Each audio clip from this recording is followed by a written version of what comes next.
Здравствуйте, уважаемые рукодельницы! Сегодня будем вязать квадратную подушку спицами. Я вязала очень плотным двойным узором. Его также можно использовать для вязания пледов и шерстяных одеял.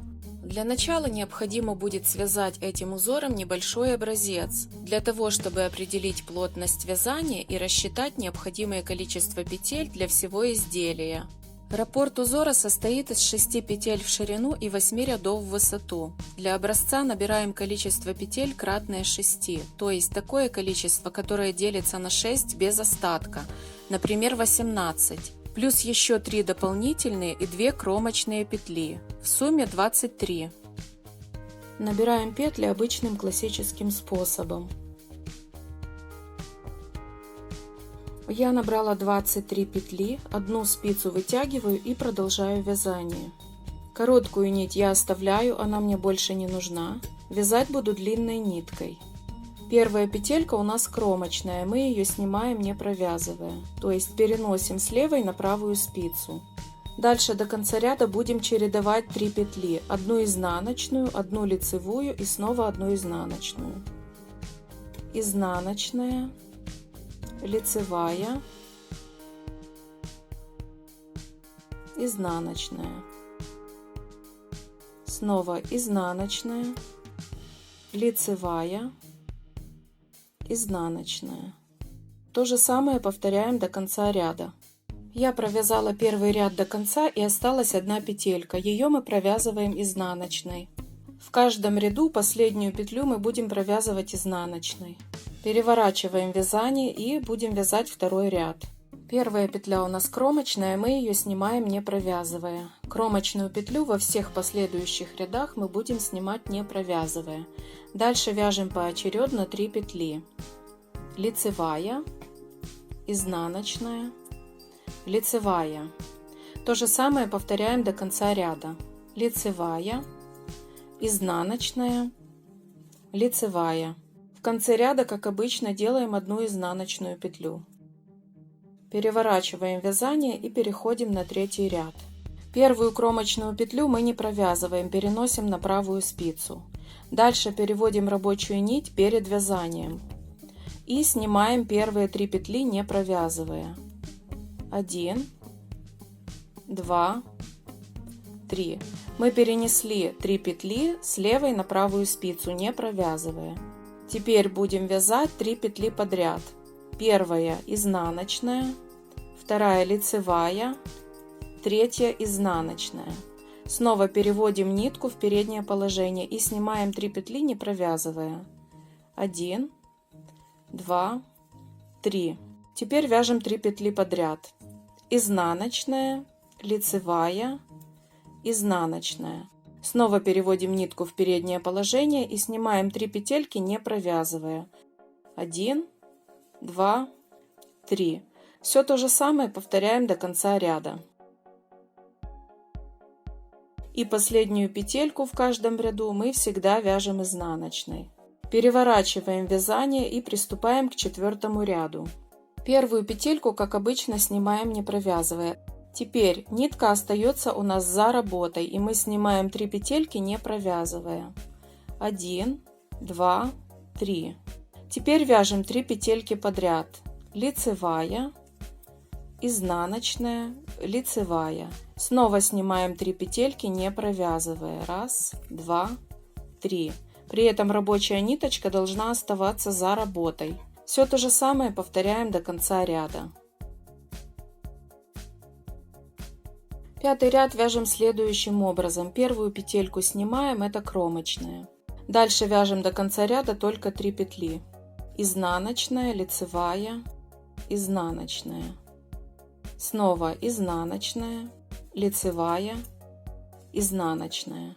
То же самое повторяем до конца ряда. 6-й ряд, так же как и 5-й, вяжем по рисунку. Первая петля, как обычно, снимается не провязывая. Дальше вяжем 3 петли. Лицевая, изнаночная, лицевая. Повторяем то же самое до конца ряда. Лицевая, изнаночная, лицевая. Снова лицевая, изнаночная, лицевая. И последнюю петельку, как обычно, провязываем изнаночной. Переходим на 7-й ряд. Первая петля снимается, не провязывая. Следующие 3 петли вяжем по рисунку: изнаночная, лицевая, изнаночная. Теперь переводим нить в переднее положение и снимаем 3 петли подряд. 1, 2, 3. Я перевела 3 петли на правую спицу, не провязывая, нитка осталась перед работой. Следующие 3 петли я буду провязывать: изнаночная, лицевая, изнаночная. Повторяем то же самое до конца ряда. 3 петли снимаем, 3 петли провязываем по рисунку: изнаночная, лицевая, изнаночная. Снова 3 петли снимаем, 3 петли провязываем по рисунку. И последнюю петлю в каждом ряду, как обычно, вяжем изнаночной. Переходим на 8 ряд. Первую кромочную снимаем, не провязывая. Следующие 3 петли вяжем по рисунку: лицевая, изнаночная, лицевая. Теперь 3 петли мы снимаем, не провязывая, только рабочая нитка должна оставаться за работой. 1, 2, 3. Следующие 3 петли я вяжу по рисунку: лицевая, изнаночная, лицевая. Повторяю то же самое до конца ряда. 3 петли снимаю с рабочей ниткой за работой и 3 петли провязываю по рисунку.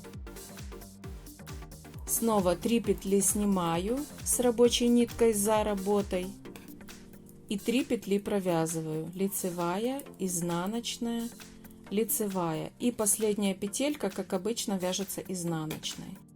Итак, я провязала раппорт узора из 8 рядов. Дальше узор нужно повторять с 1 по 8 ряд. Я провяжу еще несколько сантиметров, чтобы можно было примерить узор на подушку. Вот, я связала 3 раппорта узора вверх, то есть это у меня вышло 24 ряда. Вот так узор выглядит с лицевой стороны. Вот это изнаночная сторона. У меня размер спицы 3, и узор получается очень плотный при этом. Обхват моей подушки 78 сантиметров. Ширина образца, который мы связали, 7 сантиметров и 23 петли. Но так как из них 2 петли кромочные и 3 дополнительные, то мы их откидываем. Остается 18 петель, что составляет около 6 сантиметров. Это означает, что отрезок из 18 петель, то есть из 6 сантиметров, нужно повторить 13 раз для обхвата всей подушки. Следовательно, набрать нужно будет 234 петли основного узора, плюс 2 кромочные и 3 дополнительные петли. В сумме 239 петель. У вас, возможно, выйдет другое количество петель, это зависит от размера подушки. Вязать я буду на круговых спицах, но не по кругу, а как обычно справа налево. Для набора я беру один конец круговых спиц и обычную спицу того же самого размера, спицу без наконечника. После набора такую спицу легче вытянуть. Беру нитку в левую руку и набираю петли обычным классическим способом. В процессе набора обязательно считаем петли.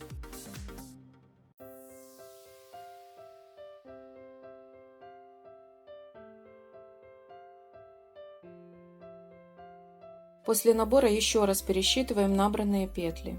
Вытягиваем спицу без наконечника. Берем второй конец круговой спицы и будем вязать первый ряд. Все ряды будем вязать так же, как я показывала раньше в образце. Напомню еще раз. Первая петля кромочная, мы ее снимаем, не провязывая.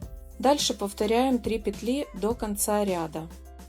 Изнаночная, лицевая, изнаночная, изнаночная, лицевая, изнаночная. Первый ряд стараемся вязать свободнее, чтобы последующая вязка не была слишком плотной. Итак, вот я довязала до конца первого ряда. И если мы все сделали правильно, то должно остаться 4 петли. Это изнаночная, лицевая, изнаночная и в конце 1 изнаночная. Это кромочная последняя петля. Переворачиваем вязание, берем пустую спицу в правую руку и начинаем вязать второй ряд. Первую петельку снимаем, как обычно, не провязывая. Дальше до конца ряда повторяем 3 петли. Это лицевая, изнаночная и лицевая. Снова лицевая, изнаночная и лицевая. То же самое повторяем до конца ряда. Итак, я сейчас подошла к окончанию второго ряда, и если я все сделала правильно, то должно остаться 3 петли раппорта и кромочная петля. Лицевая, изнаночная, лицевая и кромочная петля, которая провязывается изнаночной. Все, переходим на третий ряд. Первую петельку, как обычно в начале ряда, снимаем не провязывая. Дальше переводим рабочую нитку в переднее положение, чтобы нить была перед вязанием. И снимаем 3 петельки не провязывая с ниткой перед работой. 1, 2, 3. Теперь следующие 3 петельки вяжем по рисунку. Изнаночная, лицевая, изнаночная. Повторяем то же самое до конца ряда. Переводим рабочую нить перед вязанием, снимаем 3 петельки не провязывая. И теперь 3 петли вяжем по рисунку. Изнаночная, лицевая, изнаночная. Повторяем то же самое до конца ряда. Третий ряд оканчивается 3 съемными петлями, которые мы снимаем не провязывая, и 1 кромочной, которую мы провязываем изнаночной. Четвертый ряд вяжется аналогично третьему, только при переносе непровязанных петель нитка остается уже за работой. И теперь 3 петли вяжем по рисунку. Лицевая, изнаночная, лицевая. Провяжем все то же самое до конца. Четвертый ряд практически окончен. Сейчас я переношу 3 петельки на правую спицу не провязывая, с рабочей ниткой за работой. И последнюю петлю, так же как и во всех других рядах, я вяжу изнаночной. Пятый и шестой ряд мы вяжем по рисунку. То есть над лицевыми вяжем лицевые петли, а над изнаночными вяжем изнаночные. Вот я провязала 6 рядов, уже начинает просматриваться узор. Седьмой ряд, так же как и все предыдущие, начинается с кромочной петли, которую мы снимаем не провязывая. Теперь нужно провязать 3 петельки по рисунку. Изнаночная, лицевая, изнаночная. Переносим рабочую нить вперед, чтобы она была перед работой, и снимаем 3 петли, не провязывая. 1, 2, 3. Повторяем то же самое до конца ряда. И заканчиваю я седьмой ряд 3 провязанными по рисунку петлями. Это изнаночная, лицевая, изнаночная и 1 кромочная петля, которую мы провязываем изнаночной. Вот, теперь уже можно хорошо рассмотреть узор, и здесь мы видим, что перетяжки у нас идут в шахматном порядке. Первую петлю кромочную мы переносим на правую спицу не провязывая. Теперь 3 петли вяжем по рисунку. Лицевая, изнаночная, лицевая. Теперь следующие 3 петли мы переносим на правую спицу не провязывая. Нитка рабочая при этом должна оставаться за работой. 1, 2, 3. Теперь снова следующие 3 петли мы вяжем по рисунку. Лицевая, изнаночная, лицевая. Вот если развернуть вязание и посмотреть на лицевую сторону, то мы видим, что образовалось 2 перетяжки. Продолжаем вязание по тому же принципу. Заканчиваем 8 ряд 3 снятыми петлями и 3 петлями, которые вяжутся по рисунку. Последнюю кромочную петельку вяжем так же, как и в предыдущих рядах, изнаночной петлей. Один раппорт из 8 рядов окончен. Теперь повторяем все с первого ряда. Провяжу еще один раппорт вверх, то есть 8 рядов. Теперь буду присоединять нитку нового цвета. Старую нитку обрезаю и привязываю к ней нитку нового цвета на несколько узелков. Каждую полоску вяжем 16 рядов. У меня вышло 9 полос. Теперь я провяжу еще 2 ряда серой ниткой и буду закрывать вязание обычным способом. Ввожу спицу сразу в 2 петли и провязываю 2 вместе. И надеваю петельку обратно на левую спицу. Снова провязываю 2 вместе. Сбрасываю провязанные петли и надеваю петельку обратно на левую спицу. И продолжаю вязать по 2 вместе до конца ряда, пока полностью не закрою весь ряд. Вот такая получается косичка. Когда чехол полностью связан, его нужно сшить по краю. Для этого я соединяю концы чехла лицевой стороной внутрь и прошиваю с помощью иглы обычным способом. Делаю шов с 2 сторон наволочки. Выворачиваю чехол на изнаночную сторону и надеваю на подушку. На боковую сторону чехла пришиваем пуговицы. Отверстия для пуговиц делать не нужно, просто продеваем их между вязкой. Подушка готова. Всем спасибо за просмотр. Если понравилось, ставьте лайк и подписывайтесь на наш канал, чтобы не пропустить новые видео. До новых встреч!